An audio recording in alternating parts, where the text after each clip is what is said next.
Buen día, soy la doctora Analí Vázquez, residente del segundo año del Centro Oftalmológico León. El día de hoy pues les voy a hablar un poco acerca de lo que es la neuropatía óptica hereditaria de Leber. Esta es una enfermedad de transmisión materna, más que todo, que fue descrita por primera vez en 1871 por ese científico Theodor Leber, quien fue quien le dio el nombre, ¿verdad? Pues fue quien lo descubrió. Esto se demostró un siglo después de que se debía a mutaciones de lo que es el ADN mitocondrial, en este caso de, abreviado en ADN-MT, que así es como lo vamos a estar mencionando durante toda la presentación. Aunque aquí pues se sospecha también que están implicados pues ciertos factores ambientales y genéticos también. El hallazgo de estas mutaciones en lo que es este ADN mitocondrial pues es similar en fenotipos que han permitido garantizar el diagnóstico que hasta hace pues algunos años se basaba más que todo en la herencia de tipo mitocondrial y las características clínicas y el aspecto del fondo de ojo que en ocasiones pues puede ser similar a otras neuropatías ópticas. Por eso pues es importante que pues sepamos diferenciarlas, ¿verdad? Este tipo de neuropatía por lo regular pues se sospecha tardíamente, sobre todo si no se han precisado antecedentes de herencia mitocondrial. Esta neuropatía se menciona que pues es una rara degeneración de las células ganglionares que afecta más que todo lo que es el haz papilomacular. Esta se debe, como les mencionaba, pues a una herencia materna de mutaciones en el ADN mitocondrial, la mayoría en un 50-90%, en la posición del nucleótido 11778 del gen MTND4. Este afecta más que todo a varones entre 15 y 35 años de edad, aunque hay ciertos casos pues que se han dado en mujeres entre los 10 y los 60 años, esta pues de manera atípicamente, ¿verdad?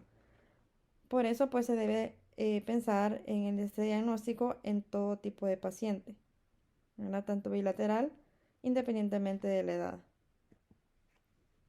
Por ser una enfermedad que es relacionada con la discapacidad que disminuye pues la calidad de vida de las personas que lo padecen, pues es importante su diagnóstico temprano para dar pues el apropiado consejo genético a los pacientes que la padecen y también a los familiares, ¿verdad? Y evitar también el nacimiento de niños o bebés que pues pueden llegar a estar afectados, ¿verdad? Si en el caso de que la madre lo padezca. La identificación temprana de estos pacientes pues facilita la instauración de medidas encaminadas al control de factores de riesgo.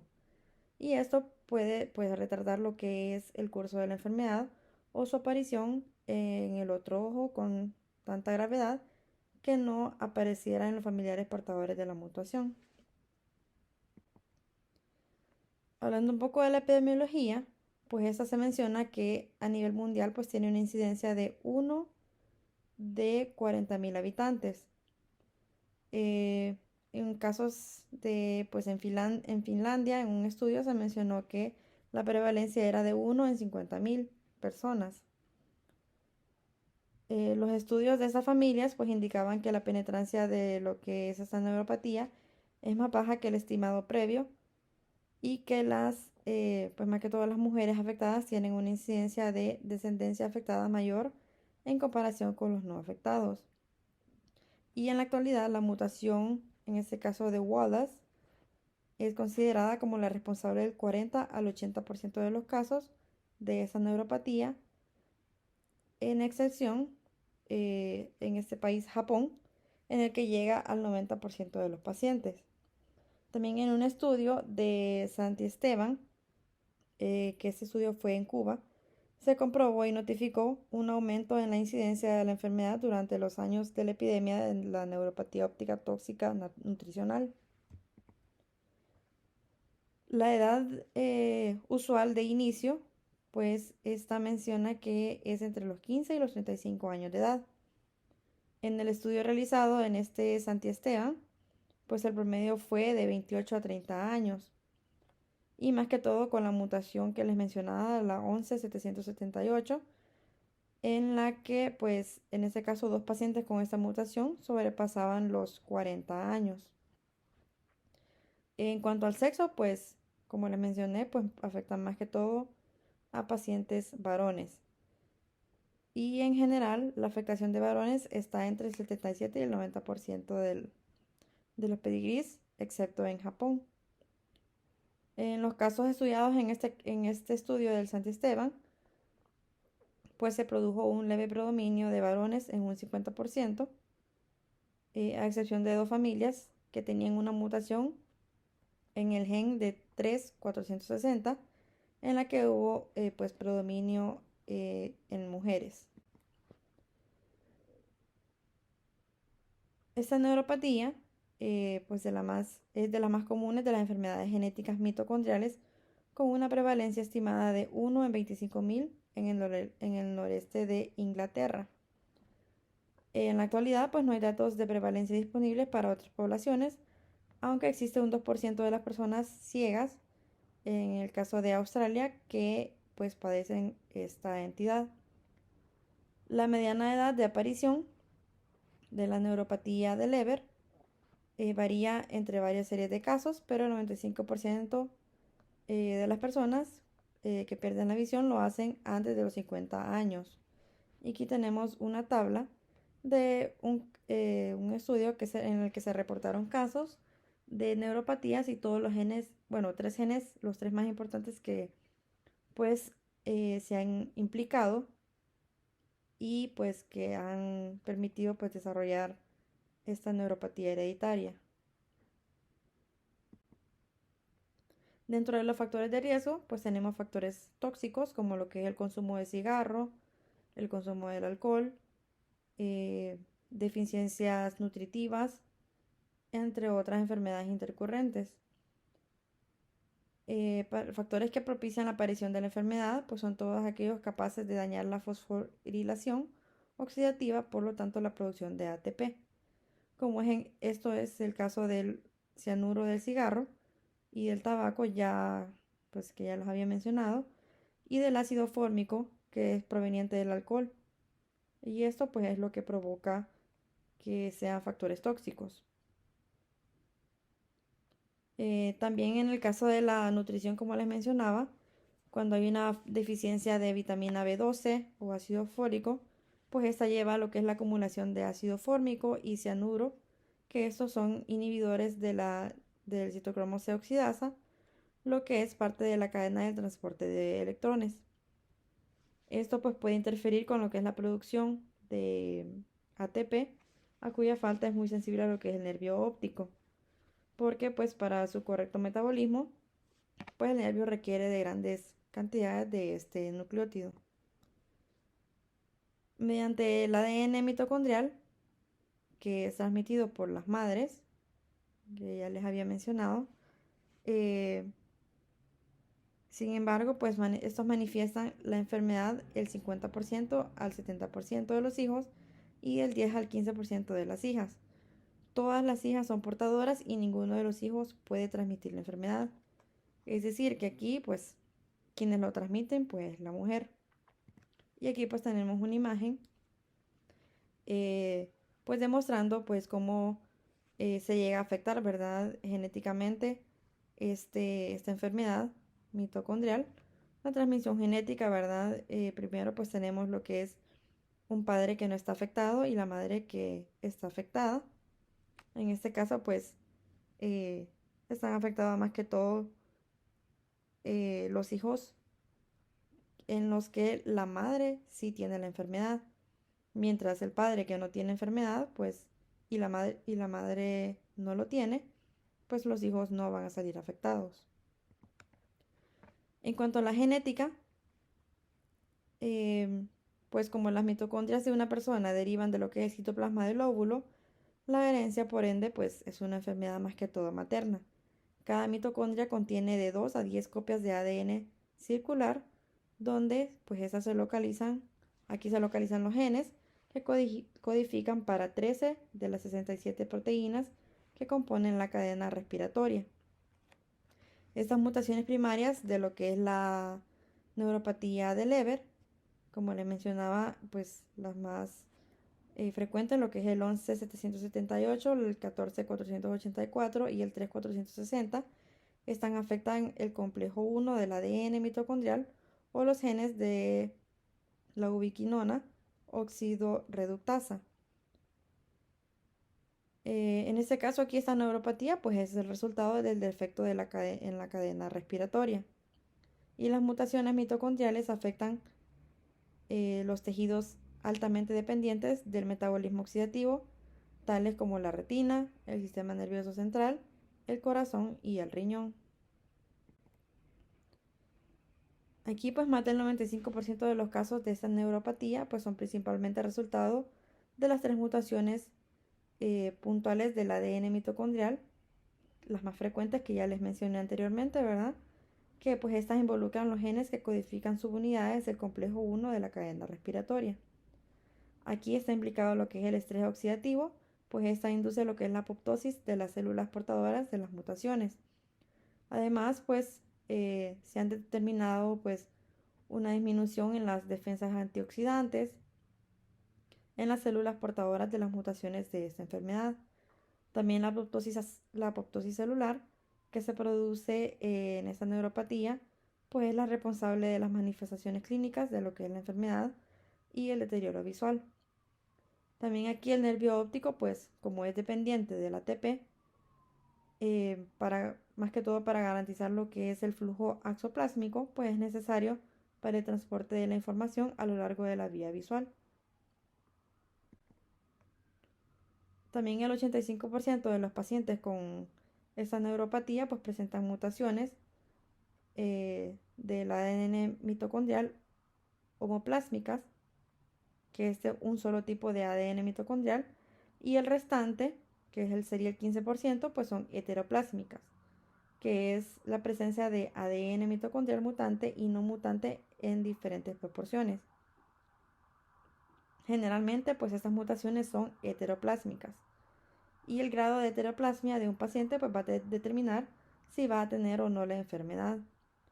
La relación de los niveles de heteroplasmia y la condición clínica, pues esta fue estudiada por este científico que se llama Mann, entre otros, y eso pues demostraron que pacientes heteroplásmicos con alto grado de mutación de ADN mitocondrial, pues estos tenían más probabilidad de desarrollar pérdida visual por esta enfermedad. Y pues diferentes estudios han demostrado que cerca de un 70% del ADN mitocondrial mutado, pues en este caso, pues expresaría lo que es esta neuropatía. En cuanto a las mutaciones patógenas, en un estudio retrospectivo, más del 95% de las genealogías de esta neuropatía, pues albergaban que una de las tres mutaciones puntuales, que ya les había mencionado, pues involucran los genes que codifican subunidades del complejo 1 de la cadena respiratoria mitocondrial. Y aquí pues no se ha encontrado en una muestra amplia de controles normales sin antecedentes familiares de insuficiencia visual. También se realizó un metaanálisis en el que se involucraron 159 árboles genealógicos del norte de Europa y Australia, y esas demostraron que pues el gen 11.778 pues era la mutación más prevalente, como lo mostramos aquí en esta tabla. Pues esta es una tabla que demuestra pues el estudio, y aquí pues más que todo se demuestra o se demostró cuando se realizó el estudio los tres genes más afectados, ¿verdad? Que eran el 3460, el 11.778 y el 1448. Y pues también existen otros, pero se dan pues en casos muy raros, pero también se pueden dar en menos frecuencia. El predominio de este gen, que es el más frecuente, es aún más marcado, más que todo en el lejano oriente, donde representa lo que es más o menos un 90% total de los casos de esta neuropatía. Aunque, pues, este gen es relativamente raro en la mayoría de los países, eh, se menciona que pues es la mutación más común, encontrado también en los franco-canadienses, ¿verdad?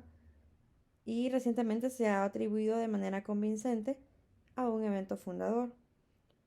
Pues aquí no se han identificado mutaciones primarias en una pequeña minoría de casos de esta neuropatía, y la explicación más probable es que pues hay muchas variantes raras de este ADN mitocondrial que pues, se han estado agregando a lo que son los árboles genealógicos. Algunos de estos pues se han identificado recientemente y la mayoría parece agruparse en el gen que codifica la subunidad ND6. Hablando un poco acerca de la fisiopatología de esta enfermedad, pues hay estudios que pues también han planteado cuestiones importantes con respecto a la fisiopatología, en el que pues el más obvio se relaciona con la degeneración focal del nervio óptico. Aquí se podría argumentar que solo las células ganglionares de la retina se ven afectadas porque pues estas requieren lo que es un nivel alto de ATP para su funcionamiento normal. Y esto está respaldado pues, por un estudio que se hizo recientemente en el cual se encontró un alto nivel de actividad enzimática mitocondrial en las células ganglionares de la retina y la capa de fibras nerviosas. Y aquí pues tenemos un diagrama, ¿verdad? Demostrando cómo se va a llegar a desarrollar lo que es la mutación, ¿verdad? De este ADN mitocondrial primario. Pues aquí pueden estar implicados lo que son factores ambientales, como les había mencionado, y también factores genéticos. Pueden ser tanto mitocondriales como nucleares. Y cuando hay pues una disfunción mitocondrial, ya sea porque hay una disminución de la síntesis del ATP o hay aumento de los radicales libres, pues aquí se llega a desarrollar lo que es una apoptosis, ¿verdad? De las células ganglionares de la retina. Por ende, se llega a desarrollar lo que es una degeneración del nervio óptico. Y por último, pues una falla en lo que es la visión. Y así se llega a desarrollar lo que es la degeneración del nervio óptico en lo que es esta neuropatía de Leber. Aquí pues hay dos puntos importantes, ¿verdad? En primer lugar, se ha demostrado de manera concluyente que los fotorreceptores tienen una demanda oxidativa mucho mayor que las células ganglionares de la retina. Y en segundo lugar, pues es difícil reconciliar por qué otros trastornos mitocondriales caracterizados por defectos más graves del complejo 1 pues no llegan a causar esta atrofia óptica, perdón. Y aunque es posible que células ganglionares de la retina estén involucradas preferentemente porque esas pues son de alguna manera sensibles a lo que es el desequilibrio en el estado redox celular o al aumento del nivel de radicales libres, como les mencioné anteriormente en la gráfica anterior. Dentro de las manifestaciones clínicas, pues la presentación de los síntomas es de forma subaguda. Se menciona, pues, comienzan con lo que es un deterioro visual, tanto en días o semanas. Lo que ocurre eh, puede ser dentro de semanas o meses entre uno y otro ojo. Hay estudios psicofísicos como la agudeza visual, la visión de color y el campo visual, que pues estas pueden demostrar lo que es el daño en el nervio óptico, ya que estas pues pueden estar alterados. La visión de color en el eje rojo-verde pues está muy afectada, y esto pues es muy característico de la mayoría de las neuropatías. Al inicio de la enfermedad pues hay una etapa que es presintomática y hay una triada que pues es muy característica, en la que se llega a dar lo que es primero una microangiopatía telangiectásica, un edema de fibras alrededor de la papila y ausencia de fuga de contraste en los vasos al momento de realizar una angiografía con fluoresceína.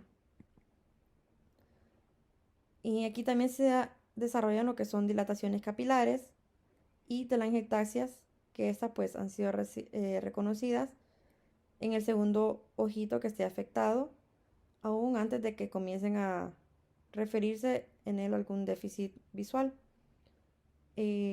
También, pues en algunos casos, el fondo de ojo, pues los cambios pueden ser mínimos o pueden estar ausentes. Muchas veces el paciente al examinarlo, pues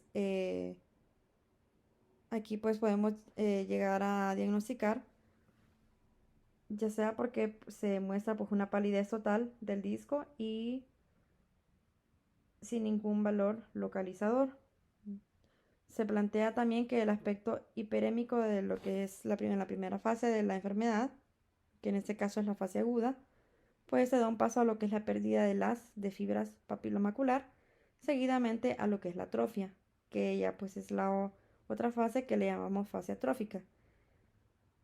Y aquí pues es casi total en la mayoría de los casos. En la etapa aguda es cuando se pierde la visión, lo cual ocurre en pocos días.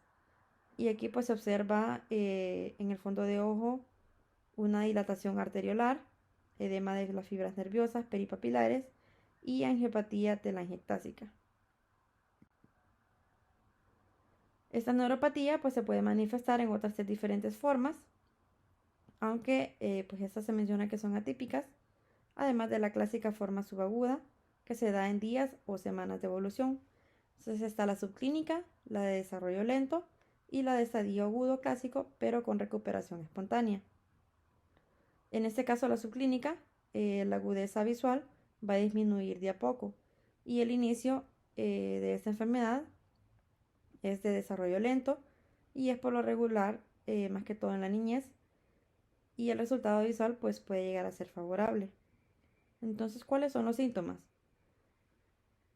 Bueno, típicamente pues primero la pérdida visual aguda o subaguda, esta llega a ser progresiva, grave, el paciente llega diciendo que no, pues no presenta dolor, y la pérdida de la visión pues es central primero en un ojo en un 50% y después se puede llegar a desarrollar en el otro ojo en tanto días o en meses.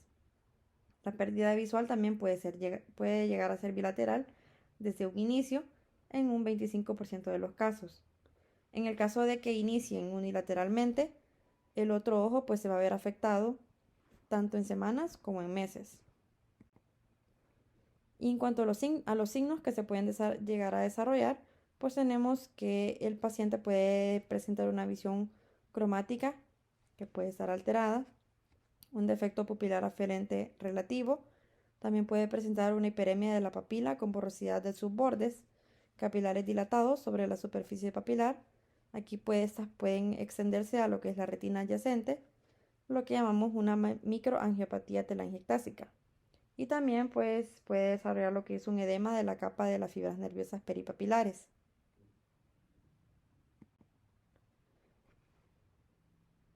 También se da lo que es la dilatación y tortuosidad de los vasos del polo posterior.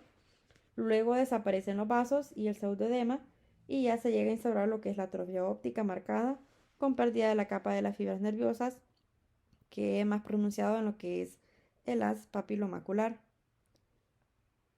Como les mencionaba, la microangiopatía telangiectásica también se puede dar en parientes del sexo femenino que son asintomáticas y sorprendentemente a veces pues esta se conserva eh, una respuesta fotomotora de las pupilas muy vivaz. Aquí es muy importante pues eh, tres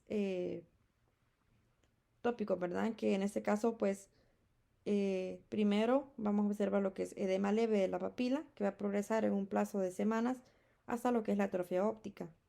También vamos a encontrar típicamente vasos sanguíneos telangiectásicos, que son pequeños cerca de la papila, que estas pues no permiten la salida del contraste durante una angiografía. Y pues también otro dato importante, que pues aparece habitualmente, como les mencioné, más que todo en hombres que son jóvenes, entre 15 a 30 años de edad, y con menos frecuencia en mujeres en la segunda a tercera década de la vida. Entonces esos son tres datos importantes que nos pueden ayudar eh, pues a identificar una persona o por lo menos sospechar de esta neuropatía, que es muy común con estos tres datos. Y aquí pues tenemos imágenes de cómo veríamos pues esta neuropatía, ¿verdad? Primero pues en la fase aguda, esta muestra un edema hiperémico de la papila con borramiento de sus bordes, como lo vemos en la primera imagen, en la A. Vemos cómo está borrado todo lo que es el borde de la papila, ¿verdad? No está definido. También es evidente lo que es la microangiopatía telangiectásica. Vemos pues todos estos telangiectasias, ¿verdad? Alrededor de lo que es la papila. Y durante la fase tardía pues ya vemos eh, pues lo que es la atrofia de la papila, ¿verdad? Como lo vemos en la tercera imagen. Para el diagnóstico, pues esta se realiza mediante la comprobación por estudios moleculares de mutaciones en este ADN mitocondrial, ya sean primarios o en asociación de secundarias. Y esta pues aunado a lo que son las características clínicas que ya pues mencioné anteriormente. También aquí es importante lo que es la anamnesis, preguntar acerca de la herencia materna, que esta pues se da en la mayoría de los casos. También el examen psicofísico. Es importante también pues realizar un fondo de ojo pues que sea muy a fondo, ¿verdad? Unido a otros exámenes como un OCT y pues neuroimágenes que ayudan a confirmar clínicamente lo que es la enfermedad. También se disponen de pruebas genéticas para detectar las sustituciones de nucleótidos por pares de bases más frecuentes en lo que son las posiciones de estos genes que son los más frecuentes, más que todo para la proteína NADH deshidrogenasa. Entonces, en el OCT que vamos a encontrar son pacientes que presentan adelgazamiento retiniano, peripapilar. En el caso de las portadoras que no son afectadas, pues estas muestran engrosamiento variable de lo que es la capa de fibras nerviosas de la retina temporal. Y esta menciona que pues esta puede ser debido a una acumulación compensadora de las mitocondrias. En el campo visual, pues vemos defectos que suelen consistir en escotomas, más que todo centrales o centros cecales, con pues conservación de lo que es la visión periférica. Es decir, que va a estar afectado más que todo pues el eje visual central, ¿verdad? En cuanto a la GF, pues hay una ausencia de exudación de la papila o los vasos microangiopáticos. Y en cuanto a estudios genéticos, pues esta es más que todo para buscar mutaciones en estos tres genes que les mencioné anteriormente, que son los más frecuentes que pueden llegar a causar esta enfermedad. En cuanto al tratamiento, pues hasta la fecha se menciona que no hay un tratamiento específico, ¿verdad?, para esta enfermedad. Aparte de, pues solamente tratar lo que son las medidas sintomáticas como ayudas a la baja visión, aunque menciona que este tratamiento pues suele ser ineficaz. Se hizo un estudio caso control con pacientes portadores de estas mutaciones más frecuentes que recibieron tratamiento combinado de idebenona y de vitamina B2, también de vitamina C, sin mejoría visual ni detención de lo que es el curso de la enfermedad. También se mencionó que en Canadá y en el Reino Unido se utiliza también esta idebenona, pero pues se menciona que no está disponible en Estados Unidos. Y se han probado diversas vitaminas y cofactores como esta idebenona, la creatina y otras sustancias pues que han sido pues de manera beneficiosa, sobre todo en las fases precoces o antes de que por lo menos se afecte el segundo ojito. Aunque paradójicamente pues también se ha informado que la vitamina B12 en forma de cianocobalamina pues esta se menciona que empeora los resultados. Aquí también, más que todo como recomendaciones, pues se deben evitar lo que son las dietas deficitarias, sobre todo de vitamina B12. También se debe aconsejar al paciente dejar de fumar, no consumir pues exceso de alcohol, ya que pues esto reduce lo que es el estrés mitocondrial. También se está investigando pues una posible terapia genética y esta pues por ende es importante pues ofrecer consejo genético. También aquí se debe valorar la consulta con un cardiólogo por el aumento de la incidencia de defectos de la conducción cardíaca. Y por último, en cuanto al pronóstico, pues se menciona que esta enfermedad pues es de pronóstico malo, aunque puede producirse cierta recuperación visual, pero en una minoría de casos, incluso en años posteriores, ¿verdad? La mayoría de los pacientes sufren una pérdida permanente de visión bilateral con una agudeza visual final de 660 o peor. Y pues como les mencioné, la mutación más frecuente, que es la 11778, pues es la de peor pronóstico. Y eso sería todo por la presentación de neuropatía hereditaria del Leber. Y esa es la bibliografía de donde pues se sacó la información, sacado de diferentes estudios y diferentes literaturas. Gracias.